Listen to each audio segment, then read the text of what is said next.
They believed they were adopting a child lost to the world. But the truth was far deeper. It shattered everything they thought they knew about their past, their love, and their family. What if the little girl you brought home was the very same child they told you had died? This is a story about broken hearts, quiet courage, and a reunion no one saw coming. May this story touch every woman who has loved deeply, lost silently, and hoped endlessly. Before we begin this unforgettable journey of love and justice, please like this video, share it, and subscribe to Mr. Ross' Story Trail. Tucked deep within the quiet woods of Vermont stood a home that many dreamed of, but few had ever seen. It wasn't just large, it was deliberate. Stone and glass met with sharp lines and soft curves, reflecting sky and forest from every angle. Birds passed undisturbed. Wind slipped through the towering trees without meeting resistance. The grounds were flawless, but still. It all felt too still, as if time didn't move there the way it did elsewhere. This was the Lancaster estate. Inside, floor-to-ceiling windows allowed daylight to sweep across cool marble and warm cedar. Art hung in minimalist precision. A grand piano stood untouched in a room where music had long gone silent. The kitchen was a space fit for banquets, yet dinner was often quiet, eaten in separate corners. It was beautiful, but hollow. Rowan Lancaster built his life out of brilliance.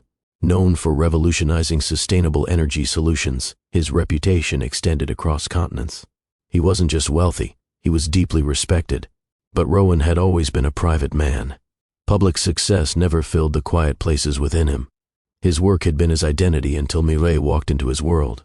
Mireille Duvant, once a rising star in European ballet, her elegance was spoken of long after she left the stage. She had traded curtain calls for causes, channeling her grace into philanthropy. She brought light with her, a kind of strength softened by compassion. They had met at a sustainability summit in Geneva. He was all logic, numbers, and structure. She was movement, feeling, and intuition. Somehow, it worked. Their connection was swift but grounded. They married the following year, promising each other a life of purpose. But some promises are easier to make than keep. They wanted children, desperately. After their wedding, they stopped traveling. Mireille transformed a wing of the mansion into what she called the nest. She painted walls in soft sage, arranged antique cribs, and filled shelves with books she hoped to read aloud someday.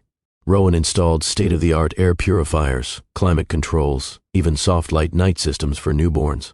They were ready. And yet, year after year, no child came. At first, they were told to be patient. Then came specialists, rounds of procedures, therapies, prayers. Mireille's body became a battlefield of injections, charts, hopeful mornings followed by devastating nights. Rowan stood beside her through it all, until one day the final verdict came, no known reason, no clear explanation, just unlikely. Mireille stopped visiting the nest. The door remained closed, the room untouched. They didn't fight. There were no cruel words, no slammed doors, but silence became more frequent.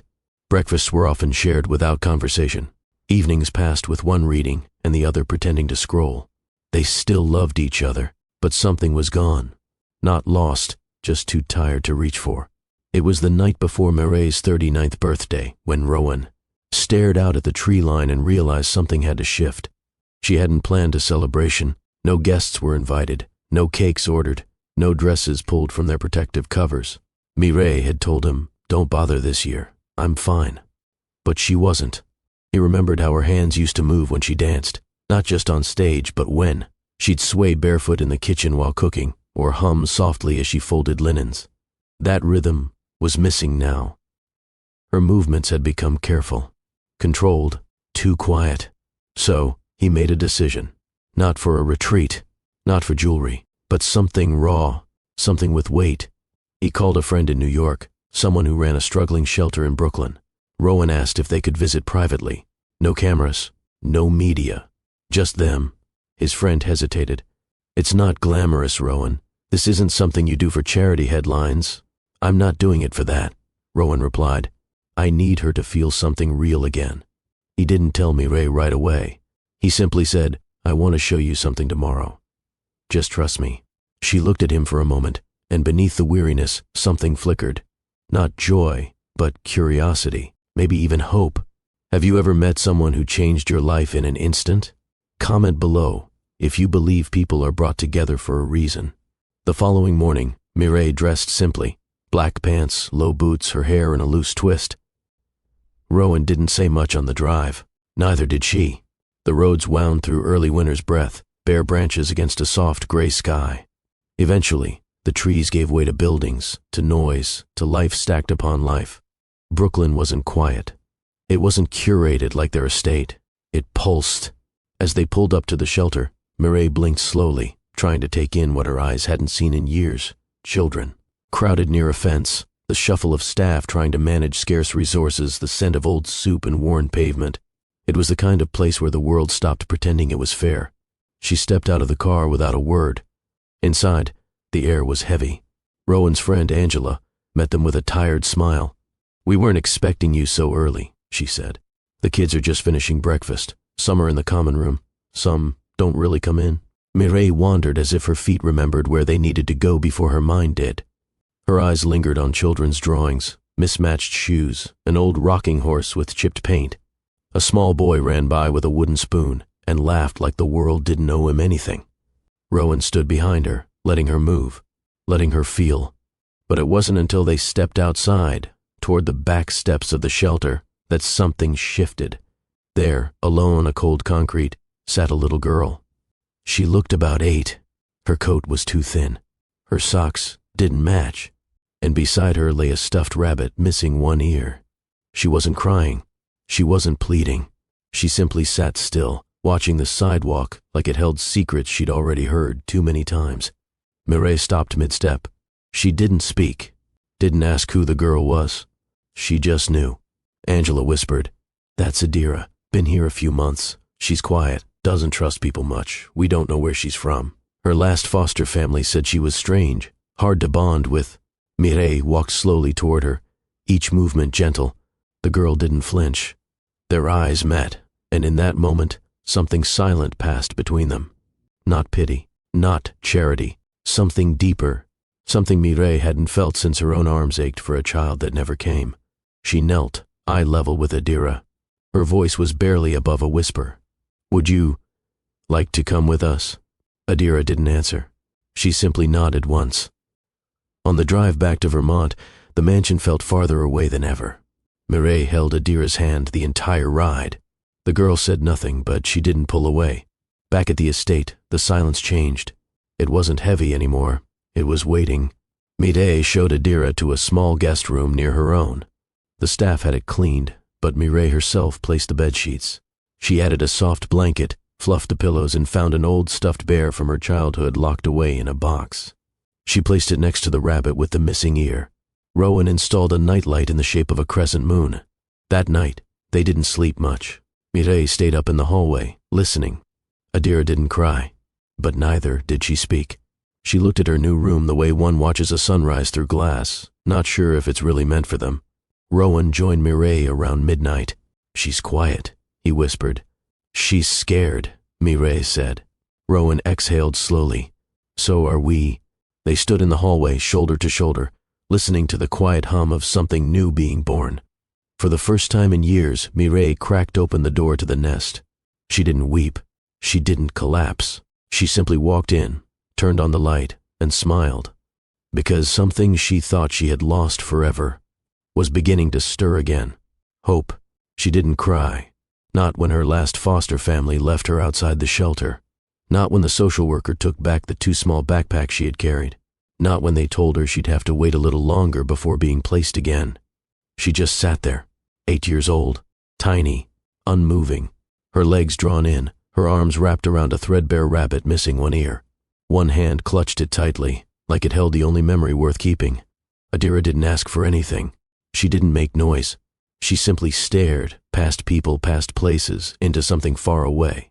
The shelter staff didn't know much. The paperwork was incomplete. Her last name was guessed. Her case file barely filled. She had passed through hands, homes, case numbers. Each one left a fingerprint. None of them stayed. They described her the way people describe things they don't understand. She's quiet. Just quiet. She doesn't play with the other kids. She watches, like she's waiting for something. There were stories, bits and pieces from her time in care. a home in Albany that returned her after 3 weeks, another in New Jersey where she wouldn't sleep unless the closet light was on. A foster mother said she was too much trouble, that she was odd, that she gave her chills. But Adira wasn't strange. She was tired. Tired of doors opening and closing. Tired of promises. Tired of adults looking at her like they were trying to figure out where she came from and how soon they could send her back. And then Mireille saw her. The woman hadn't been looking for anything that morning. She hadn't expected to feel anything. She had stepped through the shelter more from love for her husband than curiosity. But when she turned the corner and caught sight of the girl on the concrete step, something inside her shifted. Adira didn't turn her head. She sensed her, as if she knew she was being seen, not just looked at. Mireille stepped closer. Rowan stayed behind, watching carefully.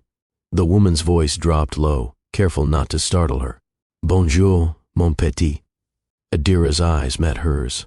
Dark, unreadable. No reply. Mireille knelt down, lowering herself to the child's level. Her scarf slipped from her shoulder, brushing the ground. She didn't adjust it. Her entire focus was on the child in front of her. Is this yours? She asked softly, gesturing to the rabbit. Adira gave the smallest nod. May the first sit with you? Another pause. Another nod. Mireille sat on the edge of the step, not too close.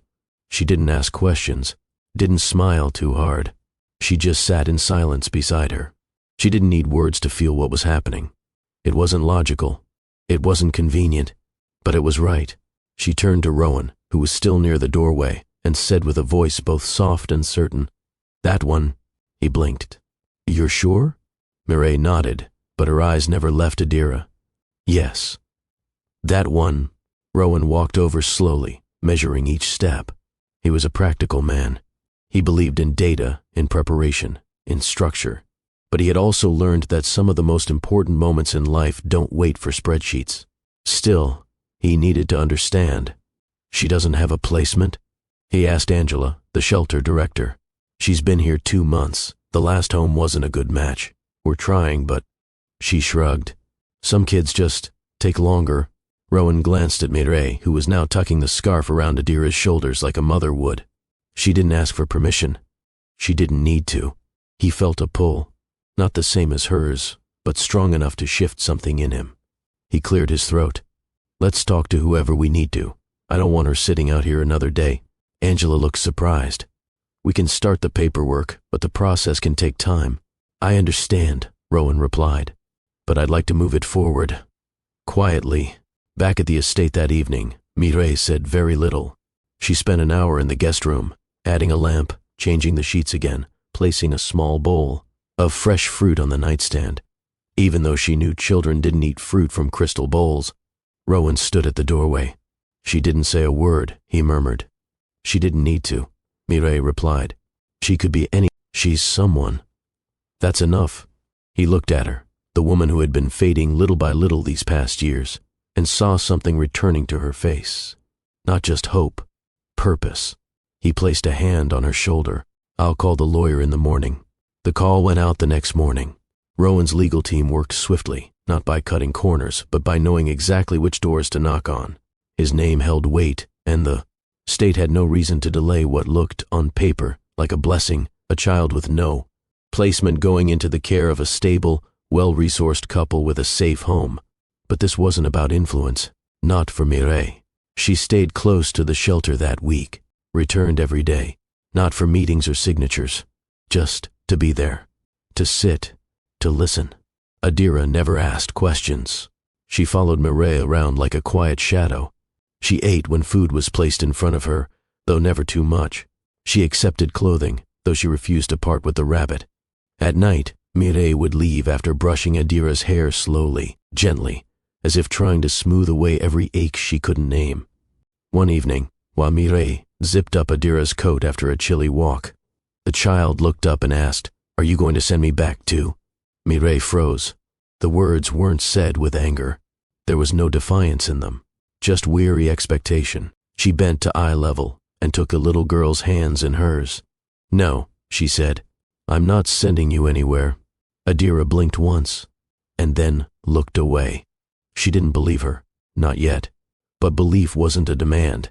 It had to grow, like roots beneath soil that had been turned over too many times. A week later, the papers were signed. Rowan stood in the judge's chambers with a stillness that surprised even him. Mireille's hands held Adira's shoulders. The child looked small beneath the coat they had just bought, her rabbit now patched with careful stitches. She didn't speak. She barely looked at the documents. But when the judge asked if she wanted to live with Rowan and Mireille, she gave a single nod. And that was enough. Back in Vermont, the drive home was quiet again, but different, not heavy, not unsure. It was the kind of quiet that holds breath, waiting for something sacred to begin. As the gates opened to the estate, Adira sat forward slightly. Her eyes scanned the towering trees, the long gravel path, the building that stood like a sleeping sculpture against the mountain edge. "This is where I live now?" she asked softly. Mireille turned to her with a gentle smile. "Yes, this is your home now." The word home felt foreign on Adira's tongue, but it didn't hurt, not the way other words had. That night, after Adira had been shown her room, after she had been offered soup and bread in a soft robe, she stood quietly in the doorway of the library. Rowan looked up from the fireplace. She didn't speak. She just watched him. He set his book aside and offered a gentle smile. "Would you like to sit?" She didn't move. So he stood instead. He knelt in front of her, not too close. "I know this is all new," he said. "You don't have to rush. We're here, that's all." Adira reached into her coat pocket and pulled out a folded note. She handed it to him. In it, written in blocky pencil lines, were 6 words: "I won't take up much space." Rowan's heart cracked in a place he didn't know existed. He handed the note to Mireille later that night. She pressed it to her chest and closed her eyes for a long time. From the start, Adira moved like someone expecting the floor to vanish. She walked quietly, spoke rarely, and always seemed aware of every door in a room. But something began to shift. She lingered longer at breakfast. She followed Mireille into the garden, watching her trim herbs and whisper to the leaves. She sat on the edge of Rowan's workbench, listening to the sound of his tools. One morning she placed her rabbit next to the bear in her room. Not permanently. Just side by side. Mireille never asked her to talk. She sang instead, hummed old melodies while folding clothes, or stirred soup with a quiet tune. Adira didn't sing along, but she listened. And one afternoon, as snow gathered softly outside, Mireille caught sight of Adira in the mirror, barefoot, spinning slowly in the hallway. She wasn't dancing, not really, but something in her body was remembering how to move freely.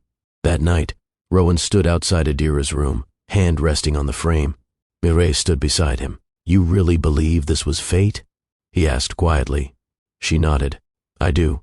Rowan looked at the girl curled beneath the soft blanket, rabbit held to her chest. "She's not like other children," he said.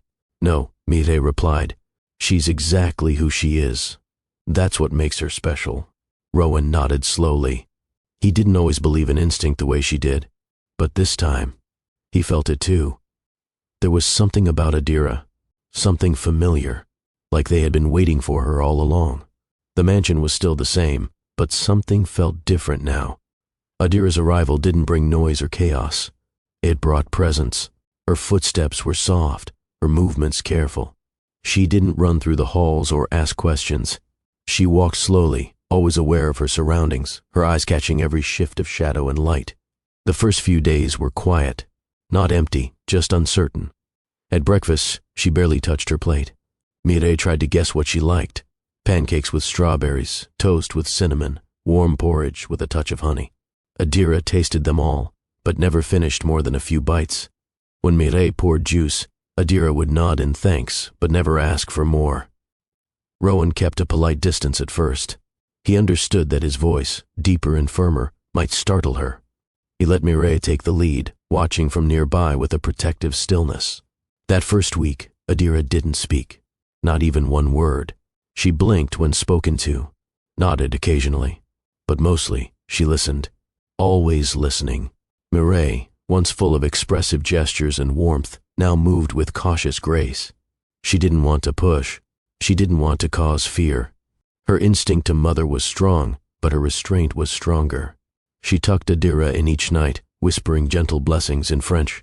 She lit a small candle in her own room after Adira had fallen asleep, and each night she would whisper a prayer, Let her feel safe here. Let her know she belongs. One afternoon, Mireille brought out a canvas and paint. Adira sat on the floor, her knees pulled up under her, her eyes watchful. "These colors," Mireille said, dipping a brush into soft blue. "They can speak for us, even when words are too hard." She didn't ask Adira to paint. She simply painted herself. Quiet, smooth strokes.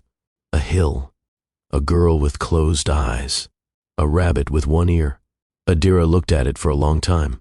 The next morning, Mireille came into the sunroom and saw a second canvas. On it were soft lines. A house. 3 figures. One of them small, with long braids. A rabbit tucked in her arms. She didn't ask if it was hers. She already knew. Rowan, too, found his own way to connect. In the evenings, he would bring a book to the library and sit near the fireplace. At first, Adira watched from the doorway.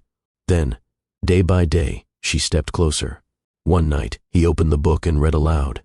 She didn't respond. The next night, he read again. By the 5th night, she sat near the far end of the sofa, legs crossed, her rabbit in her lap. She didn't look at him, but she listened to every word. He didn't stop reading after that. Not once. The breakthrough didn't happen in a moment. It happened in fragments. Mireille and Adira cooked together, simple things.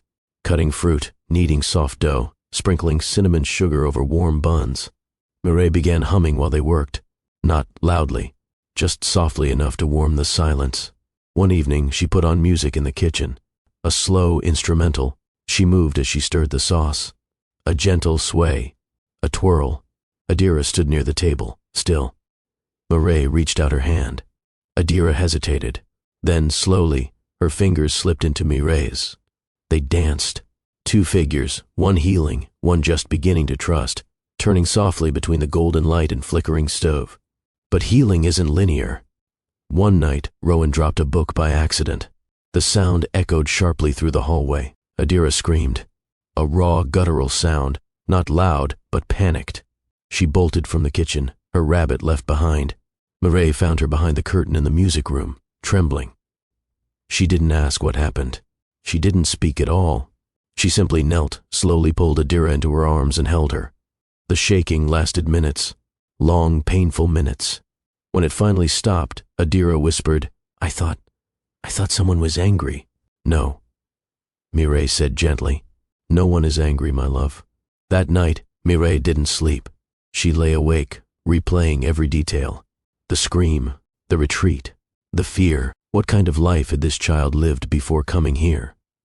What had she seen, heard, endured? The next morning, she called a child trauma specialist, not because Adira was broken, but because she deserved more than silence and patience. She deserved help to find her way. The therapist would visit weekly, slowly, gently, no pressure. Mireille would do anything to make sure Adira didn't carry the weight alone. If this story is touching your heart so far, please give it a thumbs up and share it with someone who believes in second chances. Days grew into weeks. Adira settled into the rhythm of the mansion, but she never let herself fully relax. She still watched the door each night before bed, as if expecting it to close and never open again. Her bags remained packed under the bed, just in case. Mireille noticed everything, every glance, every hesitation. She met them with patience. She left the door to her own room open at night, just in case Adira ever needed to come in. She hummed lullabies from her childhood, never asking Adira to join, only inviting her to listen. And Adira listened. She always listened. One evening, during their regular story time, Rowan paused after finishing a chapter and closed the book gently. Adira didn't look up. "Would you like me to read another?" he asked. Silence. Then, a small nod. It was the first time she had responded with movement, not stillness. Rowan gave Mireille a quiet look. They both knew what that meant. She was beginning to trust. The next morning, Mireille placed a tray on Adira's windowsill. It held 3 glass jars of different paints, each labeled not by color, but by emotion. Happy, safe, and lonely. Adira stood at the window after breakfast, her fingers hovering over the jars. Then she dipped a brush into safe and started painting wide, gentle strokes on the canvas. She didn't say anything, but her heart had begun to speak. Yet, with healing also came the shadows. Some nights Adira would bolt upright in bed, her breathing shallow, her hands clenched into fists. Mireille would be there in seconds, wrapping her in arms that trembled but never let go. "It's okay, I'm here. You're not alone." Adira never described the dreams. Until one snowy night, something changed. The wind had been whispering against the glass, and the fireplace in Mireille's room had gone out. She awoke to a soft whimper coming from the hallway. She stepped out and found Adira sitting on the floor, knees tucked to her chest, staring ahead blankly. "Sweetheart?" Mireille knelt beside her. Adira turned slowly, eyes wide but dry. "I had a dream," she said. It was the first time she had spoken a full sentence since arriving. Mireille's heart began to race. She kept her tone calm. "What was it, my love?" "She was crying," Adira whispered. "She was saying a name, over and over." "What name?" Mireille asked gently. Adira looked down at her hands. "Meryl." The sound struck like a bell in Mireille's chest. Meryl, a name she had buried in memory, a name she hadn't uttered in over 10 years. Her breath caught. She steadied herself against the wall. "Meryl?" she repeated, almost too softly to hear. Adira nodded. She was looking for someone. She was sad. And then everything turned dark. Mireille didn't respond right away. She couldn't, because her past had just spoken through the lips of a child who should never have known that name. That night, long after Adira had fallen asleep in her arms, Mireille sat awake in her reading chair, staring into the fire. She whispered the name again. Meryl. She hadn't spoken it aloud in so long it felt foreign, like a forgotten language. She reached into her jewelry box and pulled out a tiny, worn photo, the only one she had kept from that time. A grainy image of her younger self and Meryl, smiling in a park in Detroit. He had been gentle, brilliant, full of hope. Their time together had been short, but meaningful. She remembered the day he left. Immigration had come for him. He had vanished without a trace. Weeks later, she found out she was pregnant. And then came the pain, the bleeding, the hospital room, and the words from the doctor, "I'm sorry. You lost a baby." But now, hearing that name from Adira, something no longer made sense. Mireille pressed her fingers to her lips. Was it possible? Had the unthinkable happened? Could this child, the one who had just begun to trust her, be more than she ever imagined? The room was quiet. The fire crackled softly, and somewhere in the house, a child slept, unaware that she had just cracked open a past that refused to stay buried. The name stayed with her. It whispered through her thoughts as she folded laundry, as she stirred broth, as she brushed Adira's hair by the window. Every time Adira's eyes met hers, those deep questioning eyes, Mireille felt it again. Meryl, a name she hadn't spoken in over a decade. A name tied to another version of herself, one she had locked away when the world told her to forget. But now, it had found her again, through the voice of a child who should never have known it. Detroit, 13 years ago. It was a season of struggle and beauty. Detroit was cold, cracked in some places, alive in others.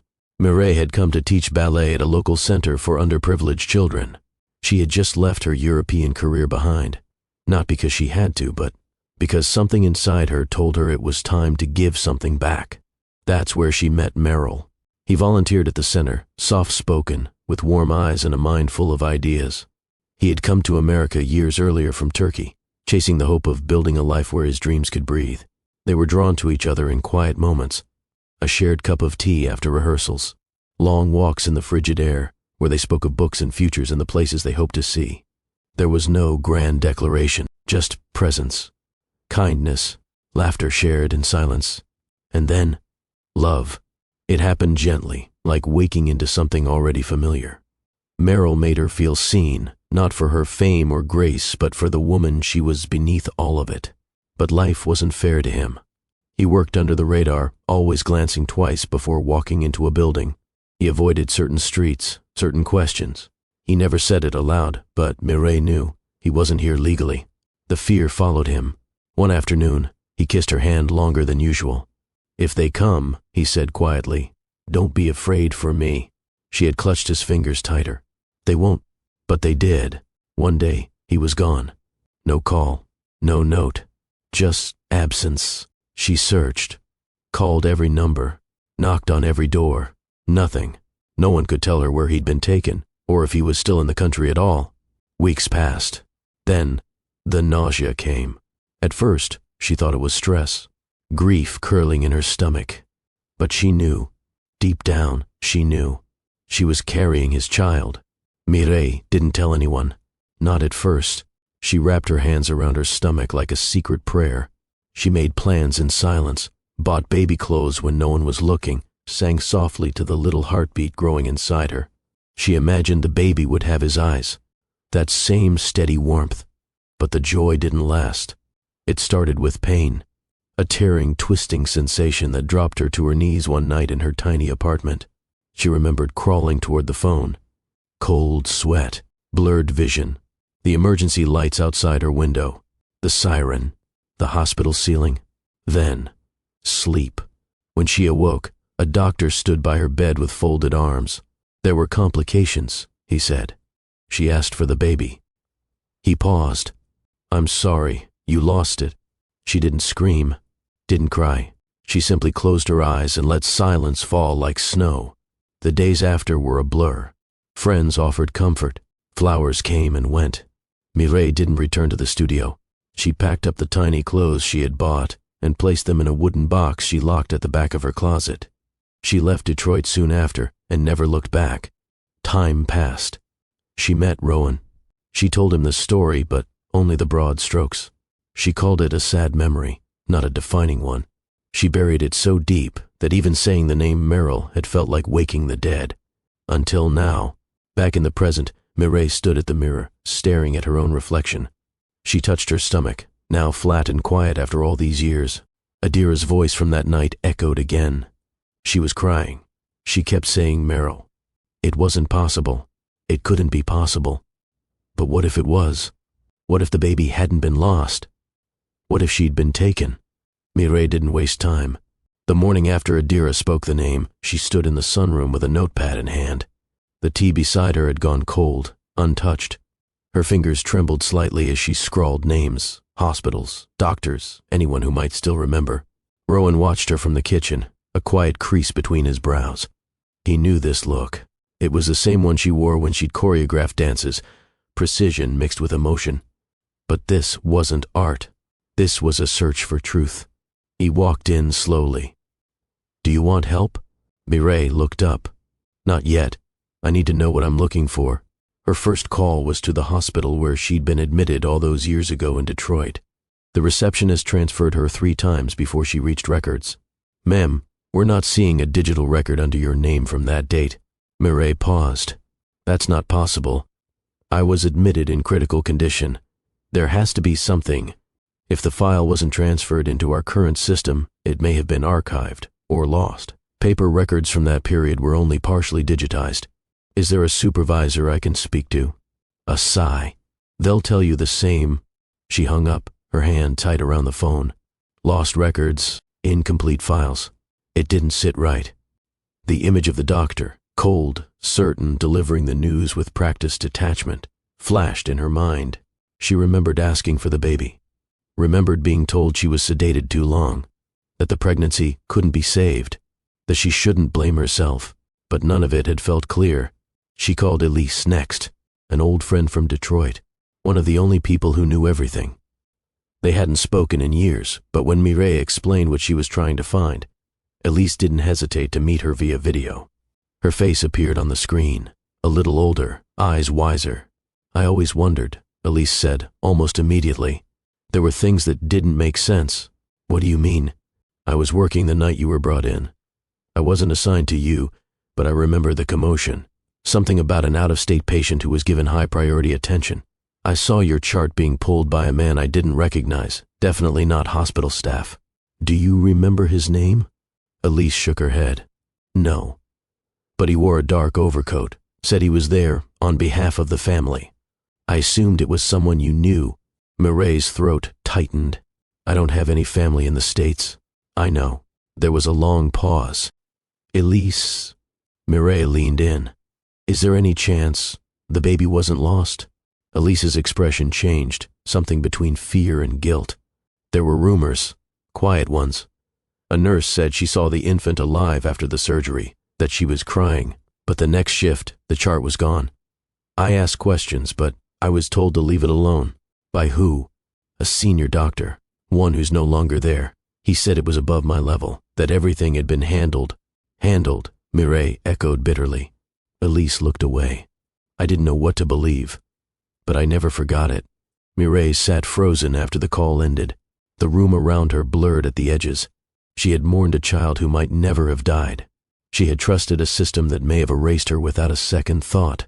And now she was raising a little girl who had whispered the name of a man no one should remember. Later that evening, she walked into Adira's room. The child was sitting at her desk, sketching. Without speaking, Mireille moved to the small basket of hairbrushes on the dresser and carefully plucked a few strands of hair left behind. She didn't feel guilt. She felt urgency. Rowan found her in the library a few hours later, laptop open, DNA test request form filled out. He didn't speak. He just stood beside her, reading over her shoulder. When she clicked submit, her hand lingered over the trackpad. I have to know, she whispered. I understand, Rowan said. She looked at him. Do you think I'm chasing ghosts? He shook his head. I think some ghosts find their way back when they've waited long enough. The waiting days were agony. Mireille moved through the house like a woman both alive and haunted. She still read to Adira, still cooked, still painted, but inside, her thoughts spiraled. Could a child survive all that and not remember her mother? Could fate be this cruel and this kind? She didn't know what answer she feared more. When the result came in, it came quietly. A simple email.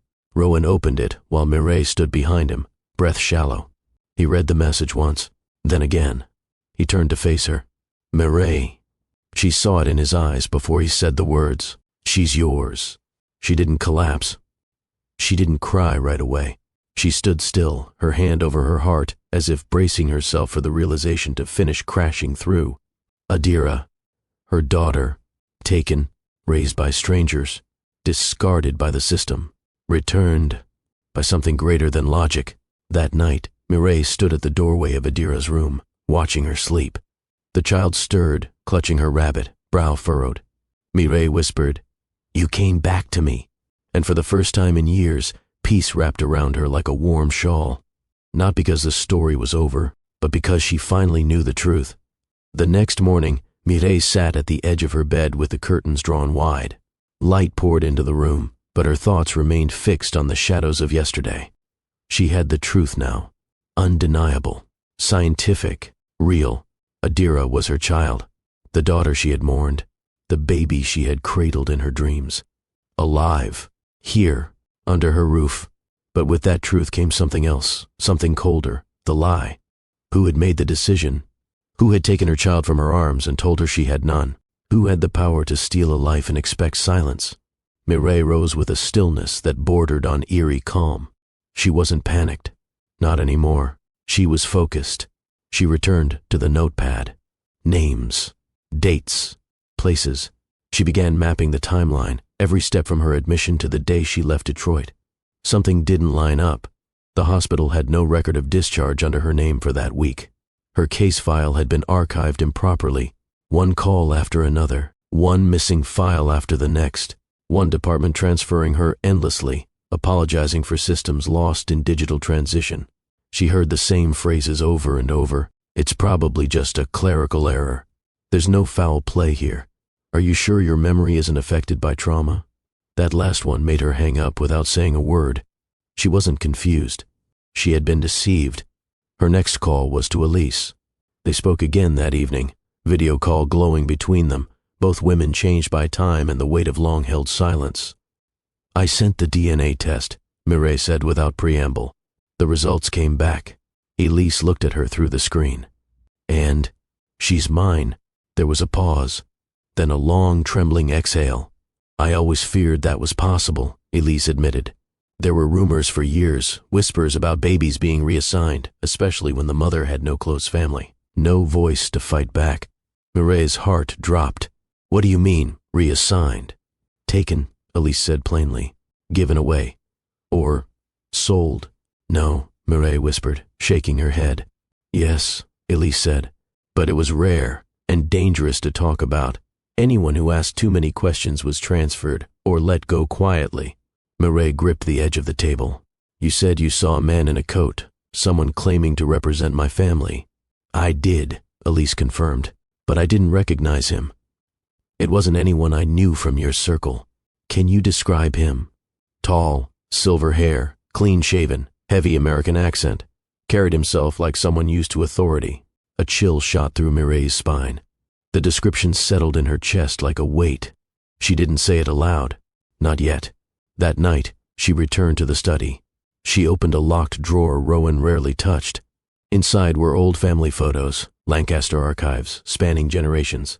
Weddings, business openings, public ceremonies. She turned the pages slowly, until she found him. Dorian Lancaster, Rowan's father. There he was. Tall, silver hair, formal posture, cold eyes, a man of legacy, a man of expectations, a man who never once accepted her fully. He had passed away just a few years into her marriage. She remembered his words during their engagement. You'll never carry a Lancaster name the way a real woman should. She had brushed it off as arrogance, generational pride. But now, it twisted into something much darker. Mireille clutched the photograph, knuckles white. Could he have done it? Would he? The more she sat with the thought, the more her heart knew what her mind was resisting. He had motive, protect the family legacy. He had means, wealth, connections, influence. He had no love for her. And most of all, he had been in Detroit during that time. She remembered the visit. Brief, unexpected. He had claimed it was business. He had visited the hospital. Her hand flew to her mouth. It had been him. She didn't know how to tell Rowan. She didn't know if she should, but she had to. He deserved the truth, even if it would shatter everything. Can you imagine discovering that the child you adopted was your own, Olin? Share your thoughts in the comments. We read every one. Rowan stepped into the room, just as Mireille slid the photograph back into the drawer. His eyes scanned her face, immediately sensing the shift in her energy, her posture. Her grip on the edge of the table, the storm gathering behind her calm. He spoke gently. You found something? She turned toward him slowly. It's him, Rowan. He frowned. Who? Your father. Rowan's breath caught. What about him? Mireille reached into the drawer again and placed the photo on the table. Elise described a man at the hospital, one who claimed to be family, a man who came in unannounced the night I was sedated. He matched this exactly. Rowan approached the image and looked down at it. That's not possible. He wasn't. He paused. He visited Detroit during that time. I remember now. But he said it was business. She nodded slowly. It was business. His business. Erasing me from your legacy. The silence between them was thick, unyielding. Rowan sank into the chair beside her. You're saying he took the baby? I'm saying he paid to make her disappear. Rowan rubbed his hands over his face, his voice cracking. Why would he do something so unthinkable? Because he didn't want me in your family. He said it himself. I'd never carry the Lancaster name the way a real woman should. He thought I was beneath your bloodline. Rowan stood, pacing now. But to fake a miscarriage, to steal a child, he wouldn't. He stopped mid-sentence. Mireille said nothing, because deep down, Rowan already knew. His father had been capable of many things, most of them legal, but merciless. And in his world, nothing mattered more than image, control, legacy. Rowan's voice dropped to a whisper. He took her. Mireille stepped forward, placing a hand on his chest. We have her back. That's what matters now. Rowan's shoulders collapsed under the weight of it. He sank into her arms. She's my daughter, he said. Not just by name, by blood, by everything. Mireille nodded. Yes, she is. Ours. Later that evening, Mireille sat on Adira's bed while she colored silently beside her. The rabbit rested near her elbow, its mended ears still standing as proof of quiet strength. Rowan stood in the doorway, watching. Mireille turned to Adira and asked gently, Would you like to hear a story? Adira nodded. Mireille pulled a small book from the shelf. Not a fairy tale, not a fable. Just a short, simple story about a bird finding its nest after flying across many skies. Halfway through, Adira's eyes began to close.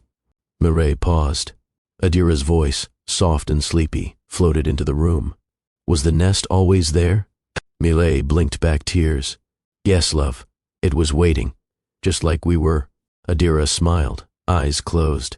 And that night, she slept peacefully. Downstairs, Rowan stared into the fireplace. The photograph of his father sat on the table beside him. He didn't know whether to burn it or bury it. What he did know was this: he would never let his father's shadow fall over this family again. Whatever truth remained, he would bring it to light. Not to disgrace the past, but to honor the daughter who had returned to them. The next morning, Rowan made calls of his own. Private investigators, former colleagues, hospital liaisons.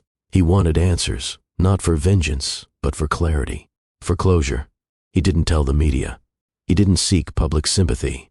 But he began preparing something else, a statement, a confession, a reckoning. The truth would not stay buried. Meanwhile, Mireille began something of her own. She reopened her journal, the one she hadn't written in since her dance days. She began chronicling everything, from the day she met Merrill to the moment Adira whispered his name. Not for the public, for Adira. Someday she would read it. She would know every truth, every scar, every miracle. Mireille titled the first page, Returned by Grace. Rowan and Mireille met that night in the center of the house, between the library and the hallway that led to Adira's room. They didn't speak for a long time. Then Rowan said, "She's going to need to know everything one day." "I know," Mireille replied, "but not yet. Right now she just needs to be loved. She already is." That evening, as the moon hung low over the trees, Adira walked into the living room holding her rabbit and said quietly, "Can I sit with you?"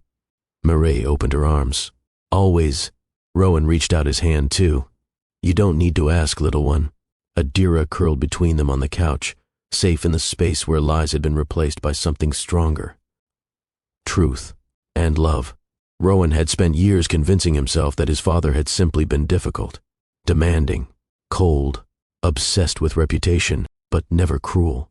That illusion cracked the moment Mireille spoke the truth aloud. Now, memories he had once dismissed began returning with sharp clarity. Dorian Lancaster had never hidden his dislike for Mireille. From the beginning, his disapproval had been precise, deliberate, wrapped in civility sharp enough to cut without leaving visible wounds. "She's charming," he had once said over dinner, swirling his drink slowly, "but charm fades. Blood does not." Rowan remembered bristling at the comment. "She's my wife." Dorian had smiled thinly. For now, that smile haunted him now. There had been other moments too, subtle at the time, unmistakable now. The way Dorian insisted on private meetings with Rowan whenever Mireille traveled. The questions disguised as concern. "Has she mentioned children yet? You do understand how important heirs are to this family."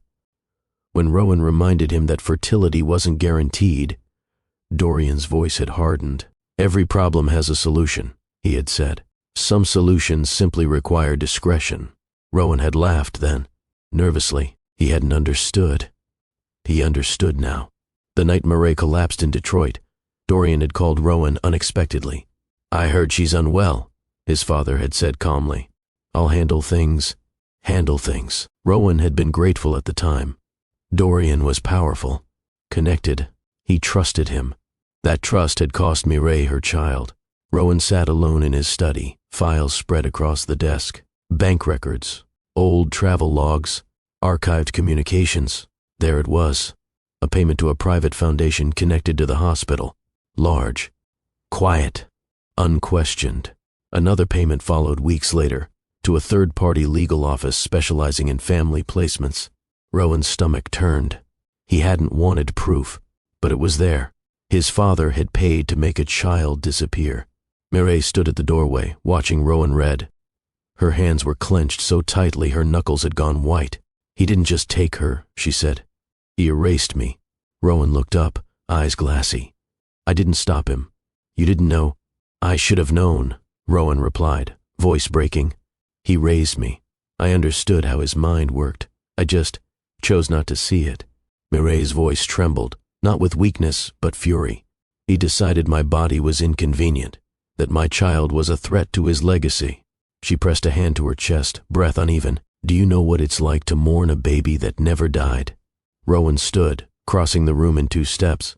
"I swear to you, if he were alive." She raised her hand sharply. "No, this isn't about what you'd do to him." She met his gaze. "It's about what we do now." They sat together on the edge of the bed that night. the weight of the truth pressing down on them. He built his empire on control, Rowan said quietly. I always thought it was discipline, vision. Mireille replied, it was fear. And he passed it down. Rowan nodded slowly. Not to her. He looked toward Adira's room. Not to our daughter. The next morning, Rowan made a decision. He would not protect a dead man's name. He would not preserve a legacy built on cruelty. If justice could no longer punish Dorian, then truth would. But before anything else, they had to face the hardest choice. Adira. She was painting when Mireille approached her in the sunroom. Soft strokes, blues and golds, a small figure standing between two taller ones. Mireille knelt beside her. May the first sit with you? Adira nodded. Mireille hesitated. Her voice wavered. There's something important we need to talk about soon. Adira didn't look afraid. She simply asked, is it about the dream? Mireille swallowed. Yes. Adira placed the brush down carefully. I knew it mattered. Mireille closed her eyes briefly. Children always know. That evening, Rowan joined them. He knelt in front of Adira, just as he had done the first night she arrived. There are things that happened before you came to us, he said gently. Things that were wrong. Adira listened. She didn't interrupt. Mireille took her hand. You were taken from me when you were born, not because you weren't wanted, but because someone decided they knew better. Adira's brow furrowed. Someone bad? Rowan answered honestly. Someone who was afraid.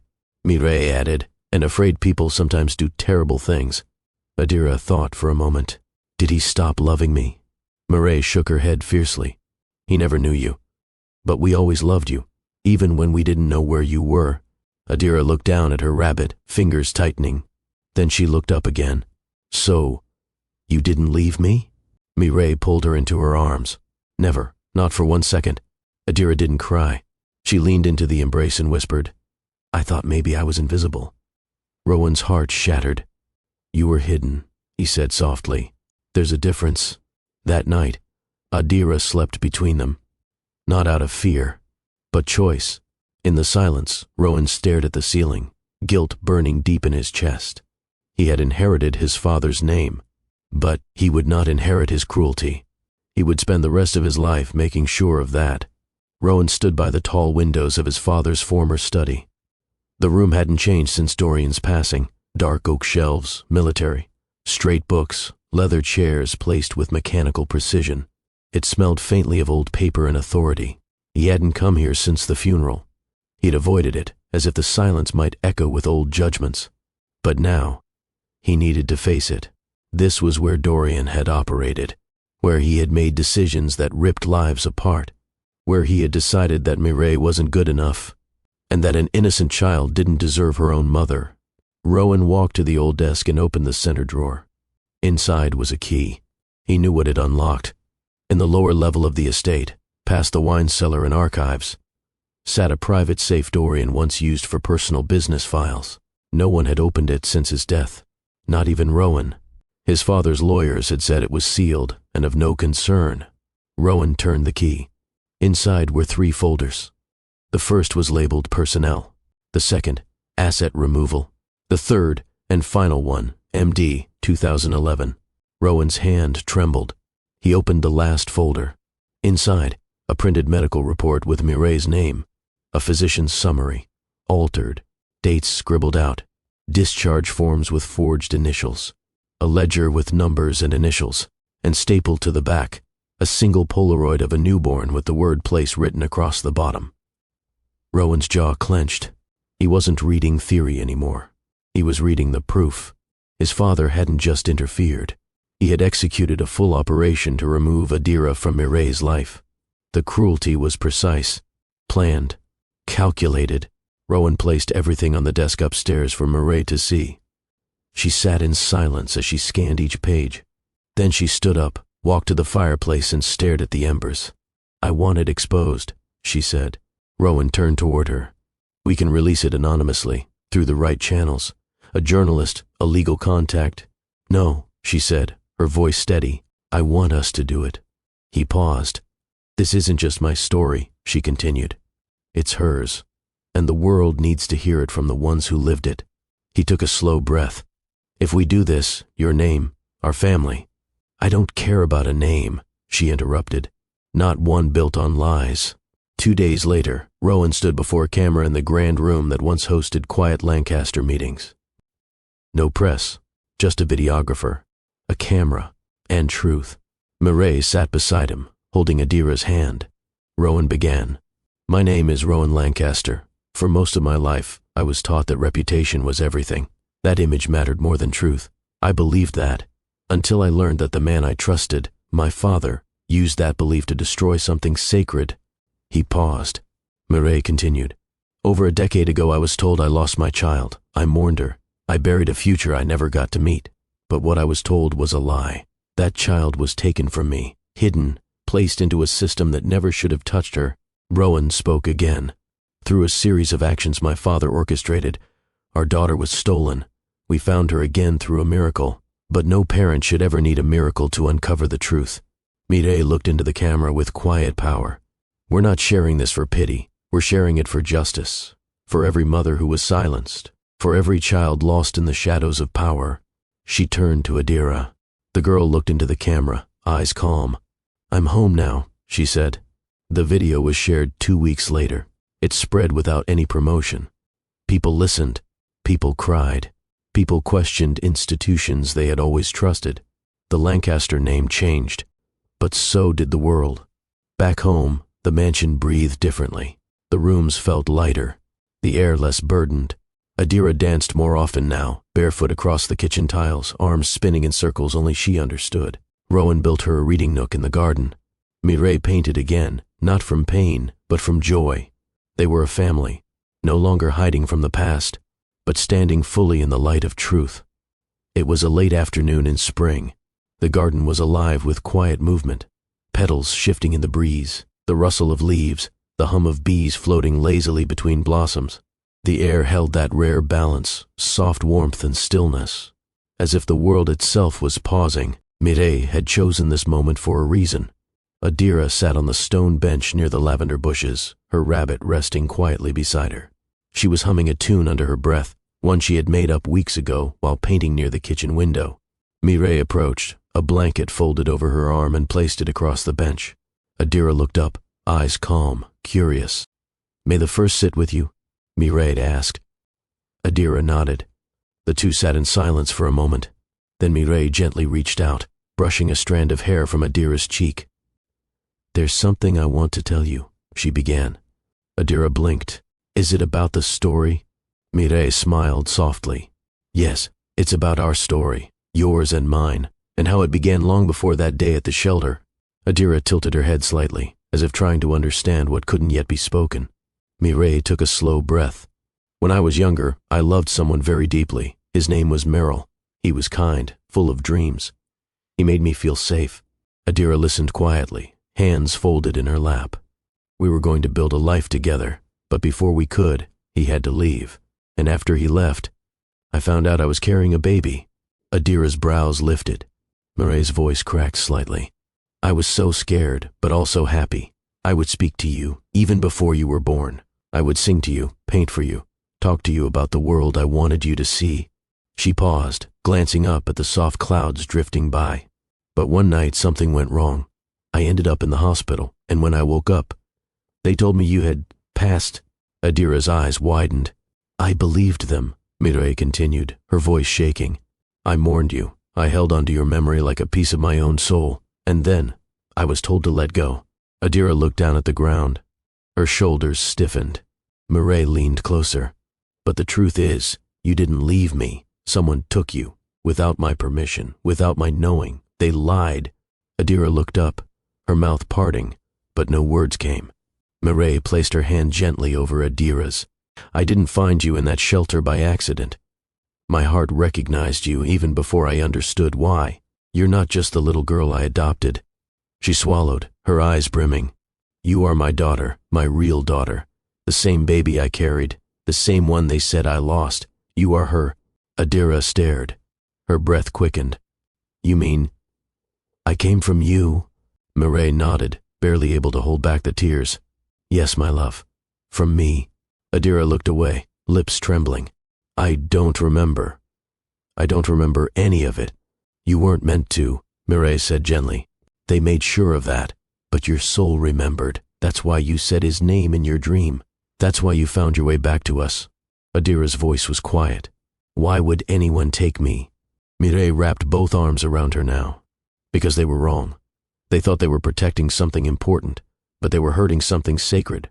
Adira leaned into her finally. Did you always want me? I never stopped. Adira stayed still in Mireille's arms for a long moment. Too still. Mireille loosened her hold slightly, worried she'd overwhelmed her. But Adira didn't pull away. Instead, she lifted her small hands and pressed them flat against Mireille's chest, just above her heart. It feels warm here, Adira said softly. Mireille's breath caught. That's because you're home. Adira's face crumpled then, not loudly, not suddenly, but with a quiet breaking. Like something that had been held together for too long finally giving way. I thought I was hard to love, she whispered. Everyone sent me away. Mireille shook her head fiercely. No, you were never hard to love. You were just waiting for the right arms. Adira's tears came freely now. She pressed her face into Mireille's shoulder, her small body shaking as years of confusion finally found release. Rowan had been standing a short distance away, giving them space. But when Adira looked up and reached out one hand toward him, he came immediately. He knelt in front of her, eyes filled with emotion he didn't try to hide. I want you to know something, Rowan said gently. Even before we knew the truth. I chose you. I didn't have to. I wanted to. Adira studied his face. Even if I wasn't yours. Rowan smiled through the tightness in his throat. Family isn't only about where you come from. It's about who stands with you. And I will always stand with you. Adira looked between them, processing slowly. So, I have two parents? You always did, Mireille said. You just couldn't see us yet. Adira wiped her eyes with her sleeve. Am the first staying? Rowan answered without hesitation. Forever. The words settled gently into the space between them. Forever. Adira let out a long breath, like she had been holding it her entire life. They stayed in the garden as the sun dipped lower, the light turning soft and golden. No one rushed the moment. No one tried to explain more than was needed. Truth had been spoken. Now, love would do the rest. Adira leaned back against the bench, her head resting against Mireille's arm. Rowan sat on her other side, close enough that she could feel his presence without being crowded. Can I ask something? Adira said. Anything, Mireille replied. Did you ever look for me? Mireille closed her eyes briefly. Every day, even when I didn't know I was looking. Adira nodded slowly. I was looking too. Rowan reached over and brushed a leaf from Adira's hair. You found us. That night, Adira asked to sleep in Mireille's room. Not because she was afraid, because she wanted to. Mireille made space beside her on the bed, and Rowan brought extra pillows, arranging them carefully. As Adira settled under the covers, she looked up at Mireille and said, You smell like safety. Mireille laughed softly through tears. I'll take that as a compliment. Adira turned toward Rowan. You smell like books. Rowan smiled. That's fair. They all laughed, quietly, gently, like a family learning the sound of joy together. Before sleep took her, Adira reached out and took both their hands. Don't let me go, she murmured. Mireille kissed her forehead. Never. Rowan squeezed her hand. Not ever. In the days that followed, something remarkable happened. Adira began to speak more, not all at once, not in long explanations, but in honest fragments. She talked about places she'd lived, rooms that felt too big, nights she counted breaths to fall asleep. She spoke of waiting, of feeling unseen, of believing she had to earn her place in the world. Mireille listened without interruption. Rowan listened without fixing. They let her words exist. And slowly, Adira's shoulders relaxed. Her laughter came easier. Her steps grew lighter. She began leaving her door open at night. She stopped keeping her bag packed. One afternoon, Mireille found the rabbit tucked neatly on the bed, no longer clutched in sleep. It was still loved, just no longer needed for survival. Weeks later, as they sat together after dinner, Adira looked up suddenly and said, I don't feel invisible anymore. Rowan leaned back, his arm resting along the back of the chair. Good. Mireille smiled. Because you never were. Adira thought for a moment, then nodded. I think I was just lost. Mireille corrected gently. No, sweetheart. You were on your way. That night, Mireille stood at the window, watching Adira sleep peacefully in her own bed once again. Rowan joined her. "She's stronger than I ever imagined," he said. Mireille nodded. "So are we." They stood together, not as people defined by what was taken from them, but by what they had found. Their daughter, their truth, their healing. The truth didn't just surface, it echoed. Within days of Rowan and Mireille's public statement, headlines swept across news outlets. Words like cover-up, hospital misconduct, and decades-long abuse of power blazed through articles, talk shows, and social media feeds. But this wasn't just a scandal. It was a reckoning. Journalists uncovered similar stories, mothers who had questioned confusing details about their losses, women who were told to move on, children who had disappeared without answers. For every name, there was a wound. And now, there was also a spotlight. Mireille gave one televised interview, just one. It aired on a Sunday evening. No tears, no drama, just clarity. She spoke not as a victim, but as a mother who had found her voice. "The world cannot return what was taken from me," she said, seated beside Adira, who held her hand tightly. "But it can stop this from ever happening again." She didn't name Dorian. She didn't need to. The public pieced it together. The power structure he had built began to crumble. Institutions that once accepted money without questions now scrambled to review past records. Apologies came. So did lawsuits. But for Rowan and Mireille, justice meant more than headlines. It meant change. Rowan stood firm through it all. The Lancaster name was no longer a shield. He didn't want it to be. He rejected silence. He met every press inquiry with honesty, every board meeting with action. He resigned from 2 of his father's legacy boards, redirected the Lancaster Family Trust into a foundation now under Mireille's leadership. He didn't fight for the name. He fought for what came next. Mireille used her new platform to create the Kasim Project, named after Merrill, the man who had once loved her with quiet dignity. The foundation focused on supporting shelters, adoption reform, and trauma-informed care for displaced children. Her first visit was to the same shelter where she met Adira. Angela, the director, cried when she saw her. "Do you know how many children you're going to help?" she whispered. Mireille hugged her. "Not as many as I wish I could, but as many as I can." Adira began therapy soon after. It wasn't easy. At first, she barely spoke. Her therapist, a warm woman named Tessa, didn't push. She created space. Space for Adira to explore her feelings, her fears, her sense of belonging. One day, after a quiet session, Adira turned to Tessa and said, "I used to think being silent made me safe." Tessa replied, "And now?" Adira smiled faintly. "Now I think it made me disappear." School was another chapter of growth. Mireille and Rowan chose a small arts-based academy with flexible pacing and strong support. It wasn't long before Adira found her rhythm. She loved literature. She painted during lunch. She joined the gardening club. And slowly, she made friends. The first time she came home with an invitation to a birthday party, she danced through the living room, barefoot, spinning once before throwing herself into Rowan's arms. He lifted her easily, both of them laughing. "I'm invited," she said proudly. "You always have been," he whispered back. Then came the rabbit. It had sat on her bed for months, always close, always present. One afternoon, as she sat in the garden while Mireille painted beside her, Adira reached into her little sewing kit. Carefully, with small stitches, she sewed a soft brown patch to where the ear had once been. Mireille noticed. Adira looked up and shrugged. "She doesn't need to hide anymore," she said. Mireille's heart clenched. "You mean the rabbit?" Adira nodded, then looked at her mother with a knowing smile. Her, too. Summer brought a stillness that felt earned. No longer the silence of grief, but the calm that follows long storms, the kind that settles deep into the bones. The Lancaster estate, once heavy with unsaid words, now felt lighter. Doors remained open. Laughter returned to the halls. The rooms were lived in. Adira bloomed in every corner. She baked scones with Mireille on Sunday mornings, helped Rowan organize tools in the workshop. She began writing short stories in a blue notebook she kept tucked under her pillow. Her handwriting was neat, deliberate, careful. Each story featured a girl with a secret name, a missing map, and a home she hadn't known she was searching for. The public attention didn't disappear, but it shifted. No longer driven by outrage, now by admiration. Mireille was invited to speak at child welfare conferences. Rowan began mentoring young philanthropists. And Adira's story, once whispered between headlines, became a symbol for quiet survivors who had found their way back. Mireille declined most interviews.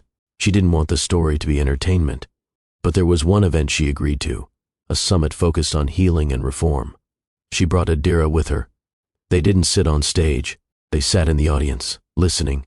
During the closing moments, the moderator opened the floor. Adira raised her hand. Everyone turned as she stood, small, composed, her voice clear. I just want to say, you don't have to remember everything to know you're real. Sometimes, love remembers for you. And then she sat back down. The room was quiet for several seconds. Then came applause, gentle but deep. Mireille wrapped her arm around her daughter's shoulders, tears in her eyes. Rowan, watching from a few seats away, smiled at them both. Weeks later, Rowan stood in what used to be his father's study. The heavy furniture was gone. The walls repainted. The safe had been removed. In its place, Adira had helped design a reading corner for the Foundation's child literacy program. Small shelves, bright cushions, a quote in delicate gold lettering across the wall. No child is ever truly lost. They are waiting to be found. Mireille had added a canvas above the shelves, a painting of the swing Rowan had built for Adira in the garden, with 2 empty chairs beside it. Ready, waiting. One quiet morning, Rowan watched Adira from the porch. She was showing a neighbor's child how to care for the herb garden. She used the same tone Mireille did when explaining things, patient, clear, warm. He turned to his wife. She's leading already. Mireille nodded. She always was. She just needed someone to walk beside her until she believed it. Rowan placed a hand over hers. Thank you for never giving up. Mireille looked out at the garden. How could I? My heart always knew she was out there. That night, Adira placed the repaired rabbit beside the journal on her nightstand. She stood for a moment, looking around her room, not as a guest, not as someone hoping to stay, but as a girl who had become. 18 candles flickered atop a modest cake as soft music played in the background.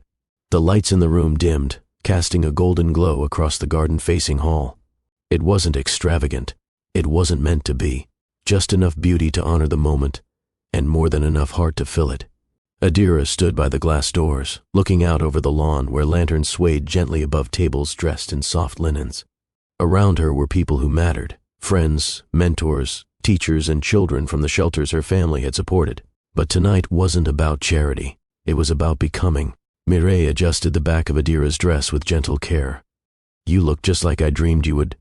Adira smiled. You look like my future. Rowan joined them with a small nod toward the center of the room. They're ready. Adira took a breath, not out of fear, but reverence. She reached into her pocket and felt the folded paper she'd written the night before. Her hand rested briefly on the necklace around her neck, a small locket, with a photo of a rabbit on one side and a name on the other, Merrill. Mireille kissed her forehead. Rowan squeezed her hand, and Adira stepped forward. She walked to the small stage at the center of the garden room. The sound of her heels was gentle on the wooden floor. The chatter quieted as she reached the microphone. There was no script, just her heart, and the paper, still folded, still untouched. She didn't need to read it. She knew. Thank you all for being here tonight, she began, her voice steady but tender.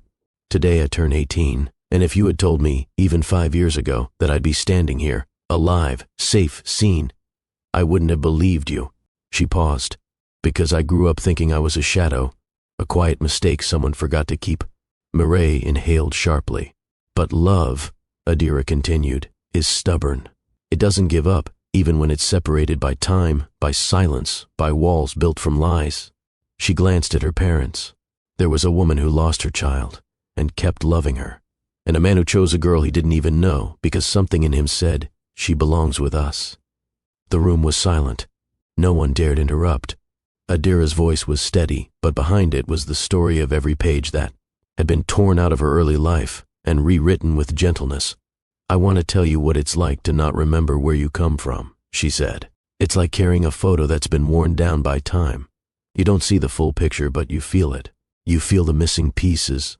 A brief flash of her journey flickered in her mind. The shelter steps, the swing Rowan built, the first story time in the library. Mireille's humming in the kitchen. The first time she called her maman, unprompted, unafraid. And then, one day, she continued, the pieces start fitting. A voice sounds familiar, a scent feels like warmth, a name rises out of a dream and won't let go. And slowly you realize, you were never abandoned. You were waiting to be found. A soft gasp came from someone near the back. Adira smiled gently. I want you to know, she said, that healing isn't about forgetting what happened. It's about letting what happened teach you how to grow. She stepped forward slightly. To the children still waiting, to the women still searching, to the people who were told their grief was too quiet to matter. I see you, I was you, and I'm standing here because someone didn't give up. Adira looked out over the crowd once more. Their eyes were fixed on her, but she wasn't nervous. She was ready. I used to think I had no history, she said softly. But now I know. I was born from love, raised through courage, and shaped by truth. She paused, her hand unconsciously brushing the locket at her neck. I carry pieces of everyone who touched my life, the good and the painful. And I've learned something important. You don't have to remember where you started to know where you're going.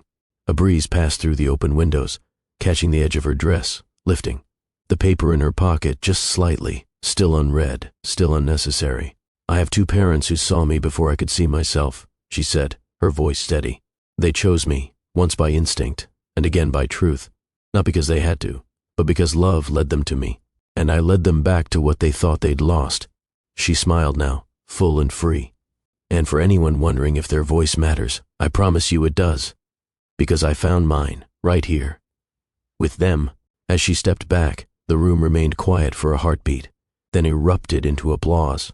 Not wild, not theatrical, just deep, long, honest.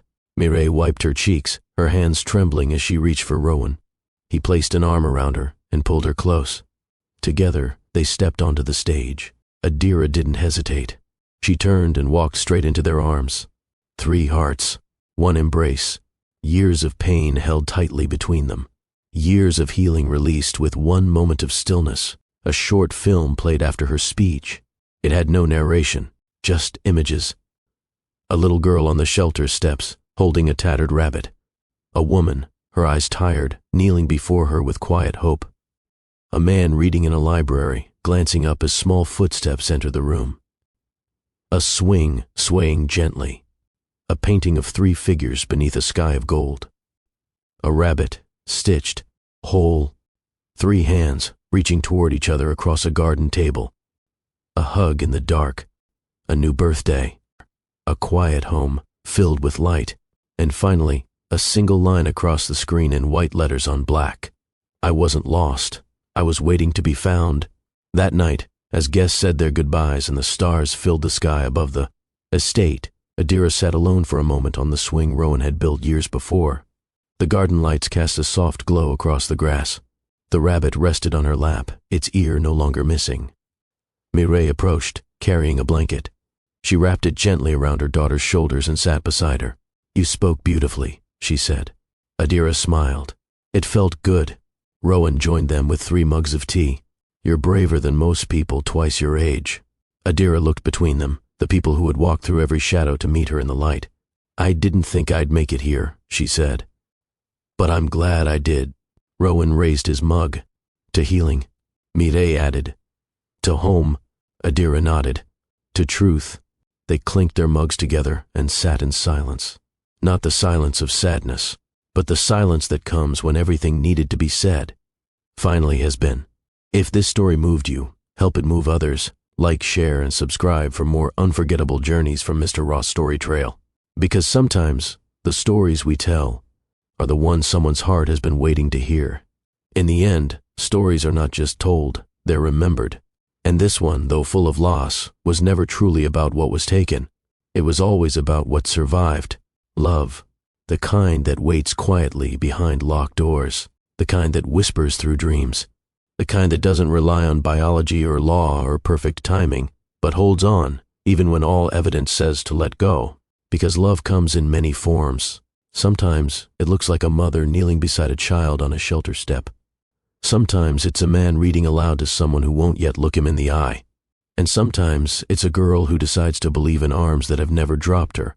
Rowan and Mireille didn't rescue Adira. They found her. And in doing so, they found the pieces of themselves they didn't know had been missing. One of the greatest lies pain tells is that it wins. But pain forgets about truth. And the truth will always find a way. Through closed files, broken records, forgotten names. It waits. It waits in the hearts of those who won't stop asking questions. It waits in the eyes of children who speak without words. Mireille had every reason to move on. But she didn't. Because something inside her, a whisper, a name, a mother's ache, refused to die quietly. That's what truth does. It lingers. Until one day, it speaks. Family is more than DNA. It's devotion. It's the man who chose to stand beside the child he wasn't sure how to reach. It's the woman who built a nest for someone she hadn't yet met. It's the daughter who gave two people the chance to prove that love doesn't always look the way you expect. But it shows up exactly when it's needed most. There was a time when Adira believed she came from nowhere. That her story had no beginning, just a series of interrupted chapters. But now she knows.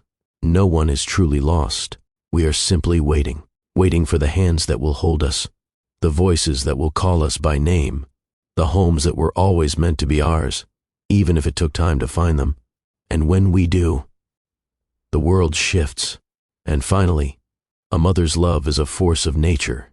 It cannot be erased by papers, nor buried by lies. It moves across borders, across years. It speaks through paintings, lullabies, and the quiet strength of a woman who never stopped listening to her own heart. That force, steady, patient, unbreakable, brought Adira home. It rebuilt what others tried to destroy. It changed everything. So let this story be more than a memory. Let it be a reminder that healing is possible, that love can outlast anything, that even after the silence, even after the waiting, even after the world has convinced you to forget, there is always a way back. Sometimes we're not lost. We're just waiting to be found.